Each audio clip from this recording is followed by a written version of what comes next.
There are two primary ways of communicating with beings of higher consciousness. One is through astral projection, where you leave your physical body and communicate to them in person. As much as I'd love to break into astral travel right now, we have to save that for later.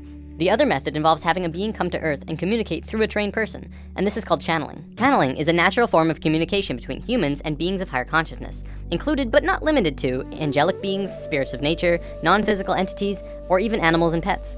In a sense, it's basically when a human will turn him or herself into kind of like a phone for beings of higher consciousness and people to communicate.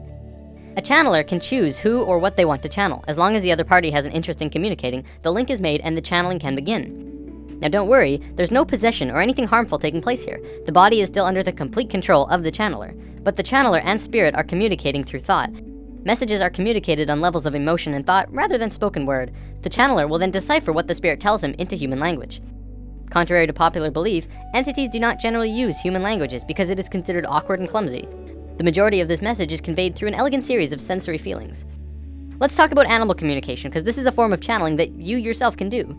Channeling pets is one of the easiest forms of this art. Pets, of course, do not use human language, but they have a strong desire to communicate with humans. A small disclaimer, if you're planning on trying this, it's also helpful to charge your third eye chakra, as we talked about in lesson 2.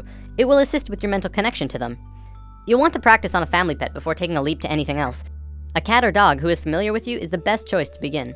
Cats are a tad more difficult because they tend to pick and choose what they want to listen to. A family dog can be easier as they are pack animals and will be more apt to tune in to the leader of the pack, which is you. So let's go over some of the basic steps to do this. Start by taking your dog into a quiet room. Sit on the floor next to him, or if he's allowed on the couch or bed, have him sit next to you. Pet him in his favorite spot until he's settled in. Then start talking quietly to him in a loving tone. Find one short sentence or word and use it over and over. You could say, hey there sweetie, or okay buddy. Let's just call this your key phrase. When you've gone over your key phrase 10 times or so, close your eyes and be silent. Stop petting him and begin to form a picture in your mind of what you want him to know. You may have to practice visualizations if you haven't ever done this before. After the picture is formed and clear, float the image out of your forehead where your third eye is located and into your dog's head directly between the eyes. Once you've done this, speak the key phrase again one more time and float the image again into his head.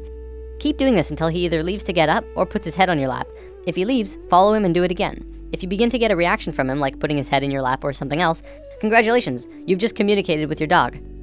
Cats are a bit more stubborn, so it'll depend on the cat you're trying to communicate with. The image you're visualizing to him may have to be their favorite cat treat or something that they really like. If they're especially loving snuggle cats, then that's all the better. Use the same directions with the dog though, and who knows, you could be talking with them in no time. If you have smaller animals like avians and reptiles, you have to remember that the animal has a smaller brain. The reception of pictures is apt to be slower and take longer.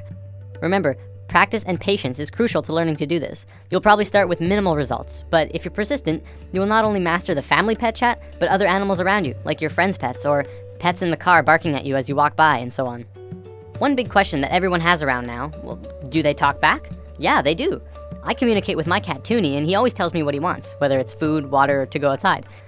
I've actually read that horses are really good at communication as well. In an article I'll be posting in the comments of this video, a woman said that one time she had a horse specifically ask for a green apple, not a red one. Had to be green. Of course, she immediately got one and gave it to her, and they started communicating more. I know what you're probably thinking. Well, don't I have to be psychic to do this? Well, yes, but everyone is psychic, but most people don't really realize it. There's a gland in the brain called the pineal gland, which scientists have actually labeled the psychic gland. Through charging your third eye chakra, you begin to activate the pineal gland and your psychic connection can begin. Just remember to release the concept that you'll hear words and allow yourself to feel into your animal friend. So now we understand how to channel beings of lower consciousness, animals. For beings of higher consciousness, it's essentially the same thing, only reversed. In this scenario, we are like the animal and we are communicating with beings who know and understand far more than we do. There are a plethora of channelings on the web that you can find. Some are really helpful, enlightening, and perceptive, and others are, well, not. It's important that when you're listening to or reading channelings, that you use discernment with what you're listening to. For the most part, you have no idea who or what is being channeled, and the only way you can really truly tell is through listening to what they are saying and finding truth in their words. If what is being said feels right, then go with that flow. If it does not, then you don't have to subject yourself to it. The final decision will have to come from you though. Everyone channels differently as well. Sometimes channelings are quite boring, as the channeler will just lay down and connect internally and just let the information fly. Other times, the connection between the beings is stronger, and they'll walk around the room and talk and be quite lively. Then there's people like this. As has been often said, you are shifting your frequencies from one reality level to another, and this is so. But you are always shifting You are shifting now. It is a natural thing that you do. You don't have to wait to shift. You've been shifting. You've been shifting all your lives. This is the way motion is created. This is what happens when you create the illusion of movement. The only way to create the illusion of movement is to actually shift from parallel reality to parallel reality that's slightly different than the reality you were in before. So you're shifting now, you're shifting now, you're shifting now, you're shifting now, you're shifting now. Through constantly shifting parallel realities. The idea is that you don't notice this so much because each new reality you shift to is very similar to the one you were existing in before. The idea of noticing the change is to create there to be a bigger difference between the parallel reality you shift to and the one that you were in before. That's when you know you're shifting. That's when you reveal to yourselves that you're always constantly shifting, and that learning to shift is not something you have to do. You do it automatically. You do it by your own second nature. It is natural to you to shift. This is the nature of how reality works. This is the nature of how change exists. So the question is not, can you shift? The question is, what will you shift to? And how different will you allow the shift to be based on your definitions and your belief systems of what you believe is possible for you? And this is why it is of paramount importance, as has been said this day, for you to really focus on the idea of the frequency, the vibrational frequency, the state of being that you prefer your reality to be, and thus then understand, based on what we have just said about shifting to parallel Earth realities, that when you change the vibration of your being, it's not that you change the world. It's that you take yourself, you shift yourself to a parallel Earth already existing on the vibratory level you have created within yourself. Now, I gotta admit, that's actually pretty cool. And regardless of the excitement in the way he channels, the information is usually really good. For those who are trying to channel entities on your own, I ask that you use caution when proceeding forward, but also have fun. There is a possibility that you encounter a negative entity who may try and trick you or steer you off course. For the most part, even the bad entities will act as good ones, because humans generally fall for it. I don't want to scare anyone away from this though. The universe is full of amazing, positive beings of light who are here to help us in our time of need. If you connect with a being that just fills you up with love and light inside, then feel free to establish a conscious connection and communicate with this being.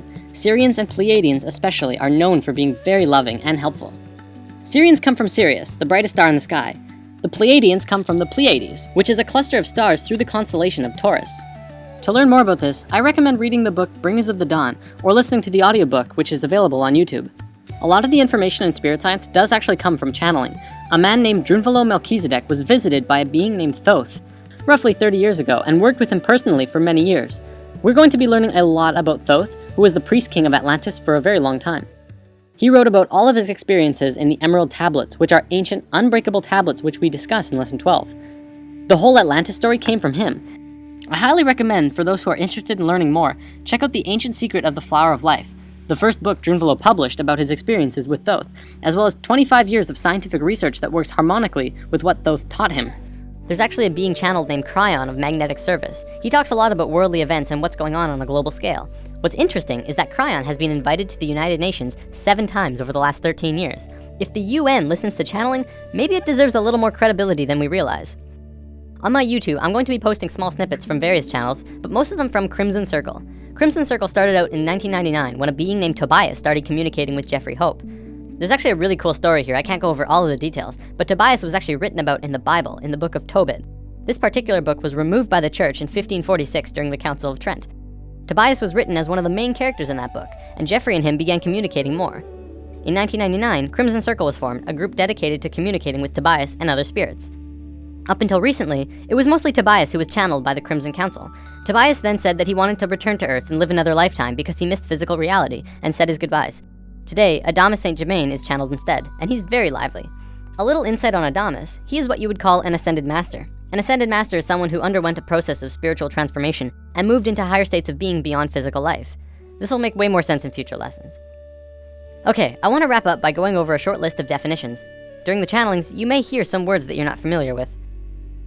Amyo is absolute and pure trust in the self, the realization of the I am. Makyo are kind of like lies that you tell yourself, that take you away from the I am, like I'm not good enough or I can't do it yet. Kind of like the opposite of Amyo.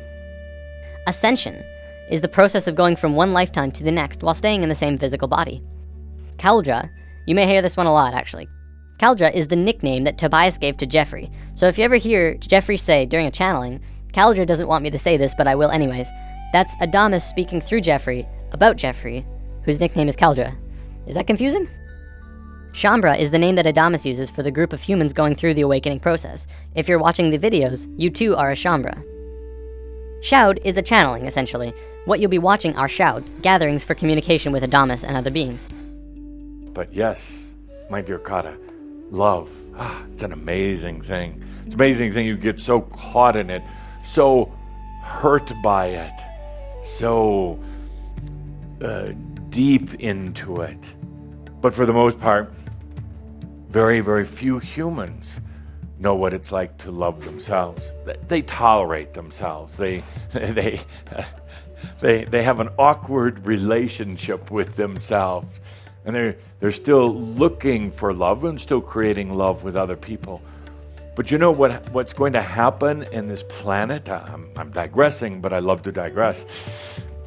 What's going to happen on this planet is this planet has created love, shared love, and been in love. What happens next on this planet that's never been done anywhere else in all of creation is for the very beings who came here to start loving themselves. It's the next frontier. It's the next evolution. It's the next spiral, but a spiral that